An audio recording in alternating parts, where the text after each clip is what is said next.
Praise the Lord.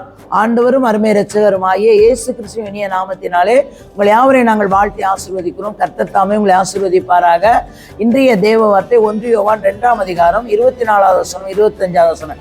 கர்த்தர் இந்த 1 யோவானிலே 2ஆம் அதிகாரத்திலே தொடர்ந்து உங்களோடு பேசி கொண்டிருக்கிறார். இந்த வார்த்தையை கேட்டு இந்த வார்த்தையின்படி வாழ பழகிக் கொள்ளுங்க. கர்த்தர் உங்களை ஆசீர்வதிப்பார். ஆகையால் ஆதி முதல் நீங்கள் கேள்விப்பட்டது உங்களில் நிலைத்திருக்க கடவுது.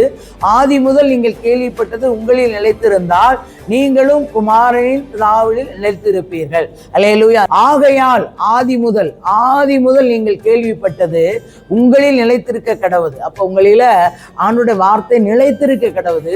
ஆதி முதல் நீங்கள் கேள்விப்பட்டது. அப்ப கேள்விப்பட்டது ஆண்டவராகிய இயேசு கிறிஸ்துவை பற்றி கேள்விப்பட்டு இருக்கிறீங்க. அப்ப நமக்காக அவர் அடிக்கப்பட்டார், நமக்காக ரத்தம் சிந்தினார்.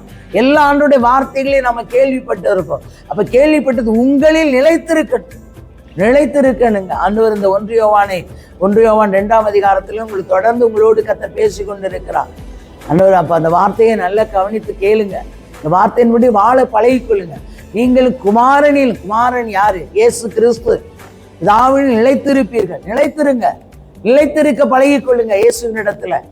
அப்ப நித்திய ஜீவன் அளிப்பேன் என்பதே அவர் நமக்கு செய்த வாக்குத்தத்தம். அளித்திருக்கிறார், நமக்கு நித்திய ஜீவன் அளித்திருக்கிறாருங்க. வாக்குத்தத்தத்தை அளித்திருக்கிறார், வாக்குத்தத்தத்தை தந்திருக்கிறார். அதை நிறைவேற்ற வல்லவராயிருக்கிறார். எப்ப அந்த வார்த்தையில நிலைத்திருக்கும் பொழுது, அவருக்குள் நாம் நிலைத்திருக்கும் பொழுது நித்திய ஜீவனை அளிப்பேன் என்பதே அவர் நமக்கு செய்த வாக்குத்தத்தம். நமக்கு வாக்குத்தத்தத்தை கொடுத்திருக்கிறார். நித்திய ஜீவன் நான் உங்களுக்கு அளித்திருக்கிறேன் என்பதை அந்த வாக்குத்தத்தத்தை கொடுத்திருக்கிறார். பிடித்துக் கொள்ளுங்கள். இப்போ அந்த 1 யோவானிலே அநேக காரியங்களை கர்த்தர் பேசுகிறார். நிலைத்திருக்க பழகிக்கொள்ளுங்க. அவருக்குள்ள நிலைத்திருக்க பழகிக்கொள்ளுங்க. சத்தியத்துக்குள்ள நிலைத்திருக்க பழகிக்கொள்ளுங்க. இப்போ பாருங்க, சத்தியம் தாங்க விடுதலையாக்க. சத்தியத்தை அறிவீர்கள், சத்தியம் உங்களை விடுதலையாக்கும். இப்போ விடுதலையான பிறகு அவருக்குள்ள நிலைத்திருக்க பழகிக்கொள்ளுங்க. அந்த வார்த்தையை பிடித்து கொள்ளுங்க. அதன்படி வாழ கர்த்தர் உங்களுக்கு கிருபை கொடுப்பாராக. தகப்பனே மை துதிக்கிறோம், சோத்திரம். கர்த்தாவே, சர்வ வல்லமையுள்ள தெய்வமே மை துதிக்கிறோம், சோத்திரையா. நேற்றும் இன்று மாறாத நல்ல தகப்பனோட பரிசுத்தமுள்ள கருத்துல ஒரு விஷயங்களை தாழ்த்தி உங்களுடைய பொறுப்பாதத்தில் தருகிறோம்.